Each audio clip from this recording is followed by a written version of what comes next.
क्षेत्रफल सदिश। आज तुम लोग को बेटा एरिया वेक्टर पढ़ा दे रहे हैं, सेकंड चैप्टर से रिलेटेड है। अभी चैप्टर का नाम हम लिख रहे हैं। पहले देखो एरिया वेक्टर होता क्या है।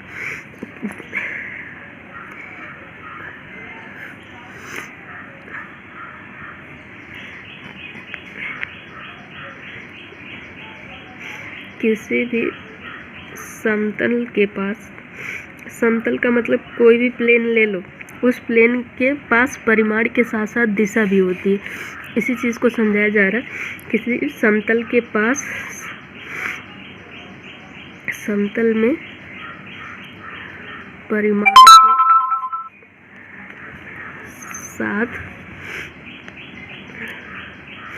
दिशा भी निहित होती है। दिशा भी निहित होती है मतलब उसमें इन्वॉल्व होती है, निहित होती है। किसी भी समतल में परिमाण के साथ दिशा भी निहित होती है। जैसे कंसीडर करो, यहाँ पे हम जो समतल लेंगे वो किसी भी आकार का हो सकता है, आयताकार, वर्गाकार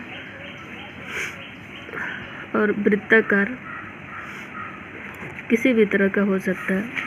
इतनी बात तो समझ में आ रही है ना। तो जैसे हम मान लेते हैं, ये देखो कॉपी, ये देख लो कॉपी की साइड एक किस तरह का एक क्षेत्र बनेगा, आयताकार, क्योंकि इसकी चौड़ाई कम है लंबाई ज़्यादा है, तो आयताकार क्षेत्र बन गया। तो ये समतल कैसा होगा, आयताकार। और इस क्षेत्रफल जो होगा लंबाई गुणे चौड़ाई, L इंटू बी, समझ में आया। इसी पेज के लिए कह रहे हैं।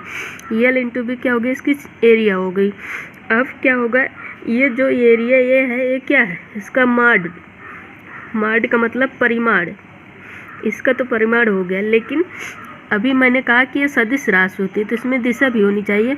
तो इस जो ये एरिया है, एरिया पर बाहर की दिशा में, जैसे सब लोग देखो बाहर की दिशा में परपेंडिकुलर ऊपर की तरफ, समझ में आ रहा है। तो जो दिशा व्यक्त की जाती है मतलब क्षेत्रफल के अभिलंबवत, मतलब ये जो एरिया है इस क्षेत्र के अभिलंबवत बाहर की तरफ जो परपेंडिकुलर खींचा जाएगा, अभिलंब खींचा जाएगा, वो क्या कहलाएगी, इसकी दिशा कहलाएगा। जैसे यही तुम्हारा पेज जो है एक एरिया लिया गया है आयताकार। अब इस पर अगर हम ऐसे लंब डालें, ये क्या कहलाएगा, इस क्षेत्रफल की एरिया, मतलब इस आयताकार क्षेत्रफल की दिशा कहलाएगा, वो परपेंडिकुलर जो इस पर अभिलंबित खींचा गया है। तो अब जैसे परिमाण क्या हो गया, परिमाण हो गया तुम्हारा ए, और इसकी दिशा क्या हो जाएगी, वेक्टर ए बराबर हो जाएगा n कैप मॉड ऑफ ए।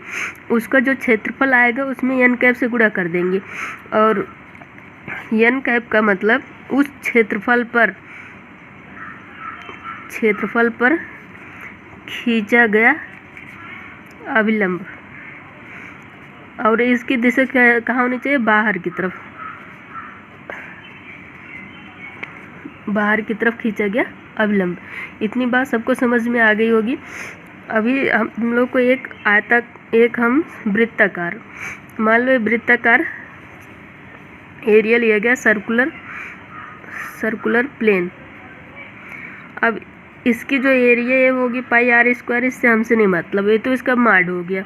अब इसकी दिशा क्या होगी, इसकी दिशा क्या होगी, इसमें तो क्लियर दिख रहा होगा, इस देखो